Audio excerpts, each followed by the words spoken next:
Bonsoir et bienvenue dans les locaux de la République des Pyrénées pour un petit débrief de cette soirée électorale. Depuis 17 h, vous nous suivez en ligne sur notre site et nos applications mobiles. Vous avez vu les principaux résultats et nous allons voir avec Nicolas Rebière, rédacteur en chef et directeur de la publication de la République des Pyrénées, les résultats importants en Béarn, en Soule et même en France. On commence évidemment par Pau.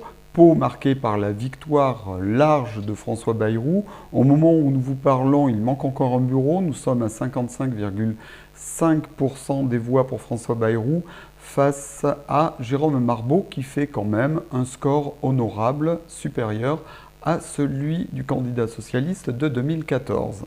Triomphe non plus par rapport à l'élection de 2014, mais la grande différence, c'est qu'en 2014, la gauche n'avait pas réussi à faire toute l'union, David Habib n'avait pas fait toute l'union. Voilà, mais Jérôme Marbeau progresse par rapport au score de David Habib. Exactement. On se souvient que David Habib avait fait 34% des voix, donc il progresse largement, c'est sûr. À l'époque, David Habib n'avait pas réussi à entraîner avec lui les écologistes, notamment. On se souvient aussi que l'ancien maire Yves Urrieta, d'hiver gauche, s'était certes désisté, mais n'avait pas rejoint la liste de Habib. Là, Jérôme Marbeau a fait le plein à gauche, et à l'arrivée, le plein à gauche, il est à peu près 45, pas tout à fait. Ça veut dire quoi? Ça veut dire que, François Bayrou est quand même crédibilisé dans son bilan, c'est un quitus à son bilan, et ça veut dire aussi qu'il est confortablement élu, donc il pourra repartir sur 6 ans pour sa transformation de la ville. Cela dit, on a vraiment découvert un Jérôme Marbeau dans cette campagne. Il a pris un costume, il a pris comment dire, une stature qu'on ne Oui, lors des débats notamment, il a montré une certaine épaisseur, on peut dire. Le débat qu'on avait fait, il avait pris une certaine épaisseur, sachant répondre à François Bayrou, qui est quand même un vieil animal politique, qui a quand même l'habitude de ce genre d'exercice. Après, le vrai défi de Jérôme Marbeau, ça sera de tenir sa majorité. On sait que Jean-François Blanco, l'écologiste, qui avait fait pas tout à fait 15% au premier tour, veut sa place à la tribune, il l'a dit, de la même manière que Patrice Bartholoméo a voulu défendre une alliance technique pour battre Bayrou, ce qui veut dire qu'il n'est pas forcément à fond derrière le projet de Marbeau.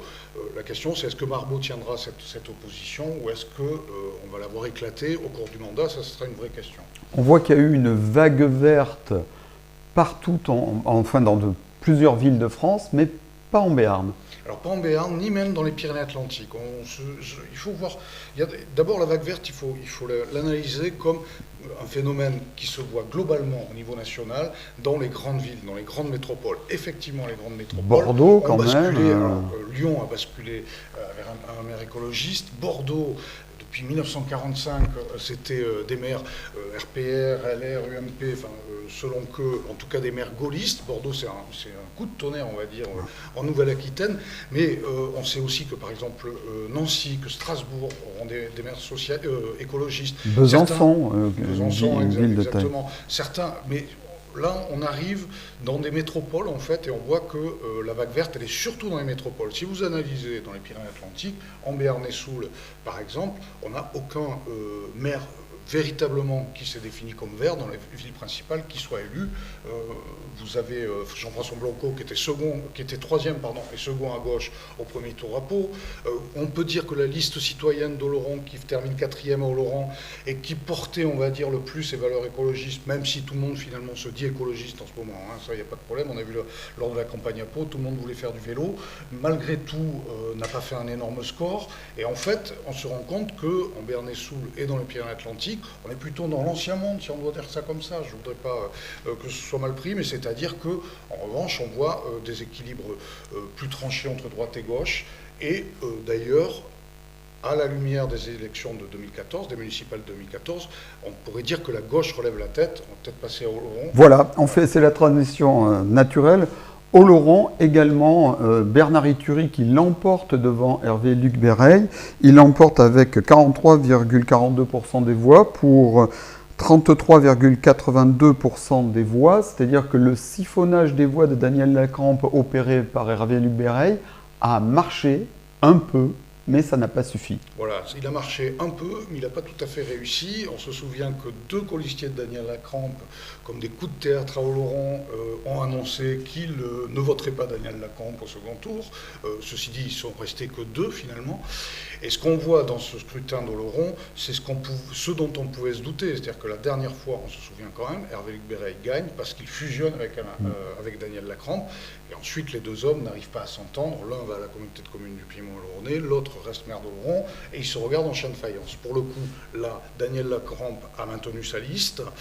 À gauche, on pouvait peut-être s'attendre à ce que Bernard Uturi ne fasse pas le plein de voix, puisque la liste citoyenne... Il a même gagné des voix. Il a profité du regain de participation. À la fois, Luc Béreille a légèrement siphonné l'électorat Lacrampe, très probablement. Ceci dit, Bernard Uturi a légèrement siphonné également l'électorat de la liste citoyenne. En fait, là, c'est de l'arithmétique, c'est pour ça que je parlais d'ancien monde, c'est qu'en arithmétique, vous vous retrouvez quand même avec 2 candidats de centre droit ou de droite qui arrivent à des scores assez importants, mais qui n'arrivent pas à faire basculer le candidat de gauche, parce que justement, il y a une quadrangulaire. Une candidate qui a également beaucoup progressé entre les 2 tours, c'est Valérie Revel à l'Escar. Valérie Revel qui arrive au final avec 51,6% des voix, laissant Frédéric Lavigne à 25,64% et Jérôme Ange, qui était un peu le trublion de l'élection, à 22,75% des voix. Je ne suis pas sûr qu'il aime le terme trublion, mais bon. Sincèrement, quand même, Valérie Revel, elle a bien réussi le passage de relais avec Christian Lenne, ce qui n'était pas gagné. Alors, c'était pas gagné parce qu'il faut se souvenir qu'en 2014, ils étaient arrivés à égalité partielle. Il y avait Philippe Coy d'un côté, Christian Lenne, le maire sortant de l'autre, et on s'est retrouvé à une égalité parfaite. Le match a été refait, souvenez-vous, et Christian Lenne avait été... pardon, je vous dis des bêtises, d'ailleurs, Christian Lenne avait été élu à la liste la plus âgée, l'élection avait été annulée, puis ça a été reconfirmé. Là, pour le coup, avec 51,6% des voix, Valérie Revel confirme l'implantation de la gauche à l'Escar, ce qui n'était pas gagné, parce que ce n'est pas une commune forcément socialiste. En revanche, on voit très bien que Frédéric Lavigne n'a pas réussi à faire le plein. Au contraire, avec Jérôme Ange, les deux, c'est-à-dire qu'ils ont fait une guerre quasiment fratricide. C'est vrai que les attaques, ils les portaient les uns sur les autres dans l'opposition, et Valérie Revel a pu défendre le bilan de Christian Lenne et avancer ses projets de manière assez sereine.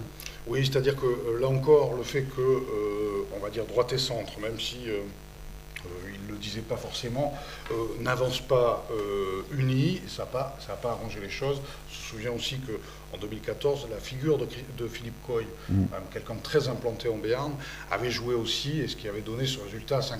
Là, cette fois-ci, l'Escar reste à gauche.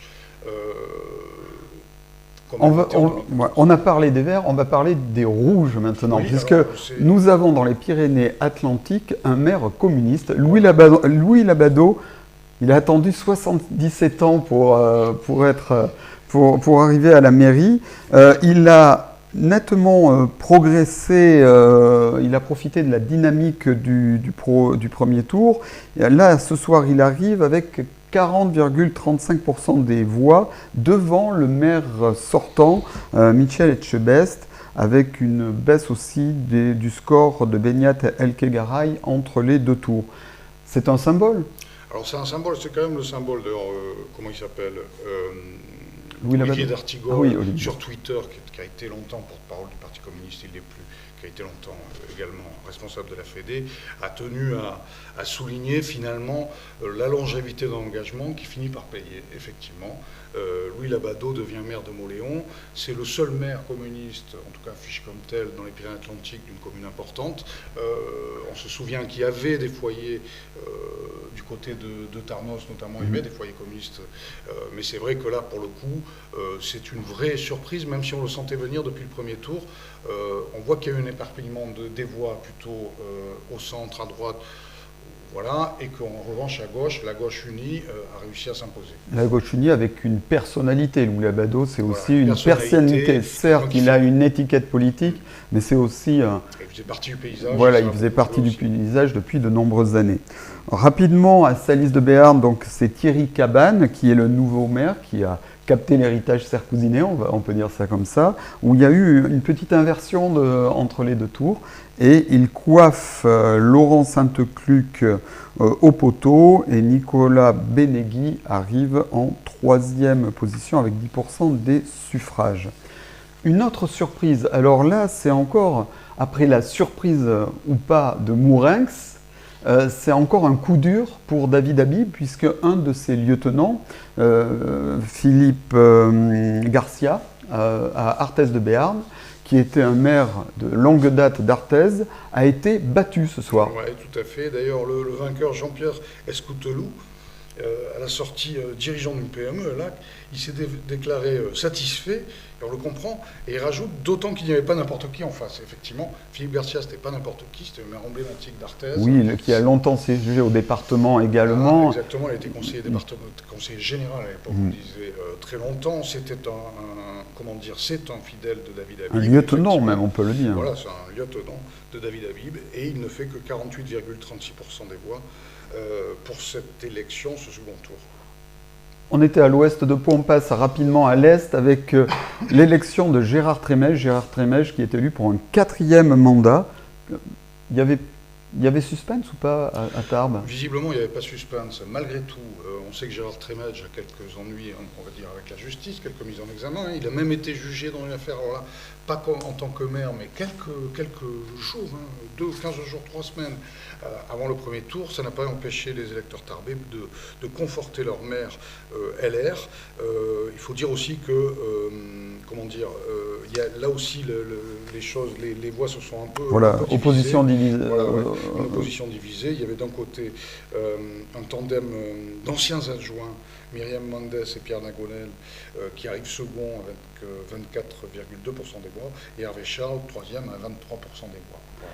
Alors, on va partir à la capitale de la région, on va partir à Bordeaux, où là, c'est quand même un choc, enfin au moins presque un séisme. J'ai presque envie de vous demander d'en parler vous, parce que vous êtes plus bordelais que moi finalement, mais c'est vrai que c'est très impressionnant. C'est à la fois impressionnant et pas tellement. On l'entendait, on le sentait venir.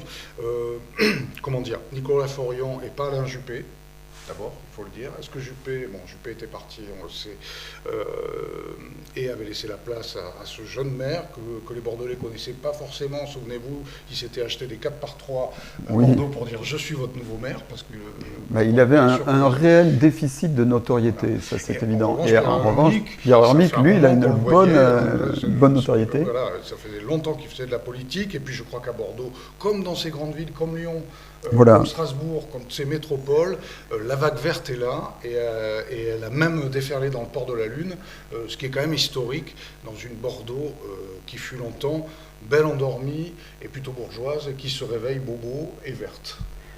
Et Toulouse, cependant, et alors ça, de l'autre côté, reste à droite. Voilà, c'est peut-être la surprise, parce que franchement, beaucoup de gens croyaient que la liste, on va dire, de gauche, qui rassemblait beaucoup de sensibilité, allait passer et battre Jean-Luc Moudenc. Et bien le sortant, finalement... oui, c'est vrai qu'Antoine Maurice était favori quasiment des sondages, et on pensait qu'il y allait avoir la même chose à Toulouse qu'à Bordeaux, Strasbourg. Il y a eu un sursaut sur Toulouse, un sursaut de la droite, parce que beaucoup de gens disaient c'est les gilets jaunes qui sont au port du Capitole, attention, etc. Je crois que ça a pas mal joué par rapport à ça. En tout cas, Moudenc s'en sort, le sortant s'en sort, c'est un des rares dans les grandes villes. Oui, parce que par exemple, vous parliez de Toulouse, qui a un port, mais il y a aussi un port à Marseille, et là, la droite... C'est le naufrage de la droite à Marseille, avec la liste d'union de la gauche, qui est le printemps marseillais, mené par Michel Rubirola, qui l'emporte. Et voilà, Là, c'est pareil. Alors, même s'il n'y avait pas forcément santé, alors c'est très bizarre cet entre-deux tours, il faut le dire quand même. C'est un entre-deux tours qui a duré 3 mois. Oui. Donc c'est vrai que ça, c'est des choses. Il y a eu une campagne qui a été gelée, qui s'est déconfinée, on va dire, juste au début du mois de juin, qui a moyennement intéressé les électeurs. On se rend compte, parce que la participation est très faible pour des municipales, malgré tout, un peu partout en France, à Pau notamment. Et donc, on sentait venir quand même Michel Rubirola. Oui, surtout Martine Vassal, qui c'est un peu la politique à l'ancienne, les affaires des procurations procurations. En plus, elle avait eu quelques histoires sur les procurations. Je crois que c'est un scrutin qui a été extrêmement surveillé à Marseille. Et finalement, c'était pas une sortante non plus, c'est important ça. Entre Toulouse, Bordeaux, Marseille, il faut quand même se rendre compte que c'est pas des sortants, ce sont des dauphins ou des dauphines, appelez-les, et qui n'ont pas réussi à porter l'héritage. Lyon est intéressant parce que Lyon, le sortant, lui, il s'est fait sortir dès le premier tour. C'est ça qui était impressionnant. Donc vague verte dans les métropoles, en Béarn-et-Soule. Avec une cuisine lyonnaise, une cuisine politique lyonnaise qui visiblement n'a pas été digérée par les électeurs. Oui, par exemple aussi, oui, puisque Collomb a rejoint. Les électeurs, ils en avaient ras-le-bol des couleuvres et des coulons. Oui, non, mais en tout cas, moi je pense qu'il faut voir le résultat de Lyon, peut-être celui de Marseille, même si c'est plus compliqué, celui de Bordeaux aussi, comme celui de Vague Verte, véritablement, qui diffère dans ces métropoles qui étouffent, s'inquiètent du réchauffement climatique. On le sait, c'est des questions qui se poseront à Pau aussi, que de savoir. C'est dans les villes où on a le plus chaud quand il fait chaud, et je pense que rien que ça, ça commence à inquiéter les électeurs, et ils ont commencé à dire un message, là, notamment aux maires des grandes villes. Parmi les grandes villes, on va terminer par Paris, et peut-être que cette plus-value écologiste a servi à Hidalgo, à Anne Hidalgo. C'est un peu difficile à dire. Anne Hidalgo était une sortante, elle sortait assez bien parce qu'elle s'est confrontée finalement avec énormément de gens à droite et au centre, mine de rien. Elle avait les écolos avec elle. Et fatalement, les voix se sont dispersées. En tout cas, dans tout le paysage qu'on vient de donner, ce qui manque finalement, à part un Édouard Philippe au Havre, ce sont les candidats LREM qui prennent des grandes villes. Il n'y en a pas, il y en a très peu. On va, je pense, au niveau national, remarquer le score de François Bayrou, qui n'est certes pas LREM, mais qui est le principal allié, qui est le patron du principal parti allié du président de la République, dont le parti tout jeune, il est né il y a peu de temps, dont la cote de popularité, on va dire, flageolante, à tout le moins, n'ont pas permis de s'imposer localement, en tout cas pas cette fois-ci. Ça aussi c'est important parce qu'on sait combien les implantations dans les villes peuvent être stratégiques dans la prise du pouvoir national. Donc, tous les résultats, vous les trouvez sur notre site internet. Vous pouvez revoir un peu le direct qui continue actuellement avec toutes les infos qu'il faut retenir de la soirée, des vidéos, notamment là on vient d'avoir la réaction de Valérie Revel, le nouveau maire de l'Escar. Vous voyez, là voilà. C'est à l'Aigo. François Bayrou va fêter sa victoire à l'Aigo, le restaurant du Stade d'Eau-Vive. C'est là où il avait lancé sa candidature fin janvier. Il avait attendu vraiment le dernier moment pour dire qu'il était candidat, même si on n'en doutait pas trop. Et là, il va faire sa déclaration, on l'attend d'ici peu. Voilà, toutes les infos, tous les résultats en direct sur notre carte interactive, où on voit que les résultats officiels de Pau ne sont pas encore tombés au moment où on vous parle, mais vous avez commune par commune, vous pouvez retrouver par exemple à l'Escar le détail de tous les scores. Il y a aussi un direct avec toutes les infos principales de ce qui se passe au niveau national et évidemment dans notre journal de demain, toutes les analyses que vous trouverez tant en kiosque que sur notre site internet. Merci beaucoup Nicolas Rebière et continuez, le direct continue en ligne sur notre site et rendez-vous pour de prochaines élections. Merci beaucoup.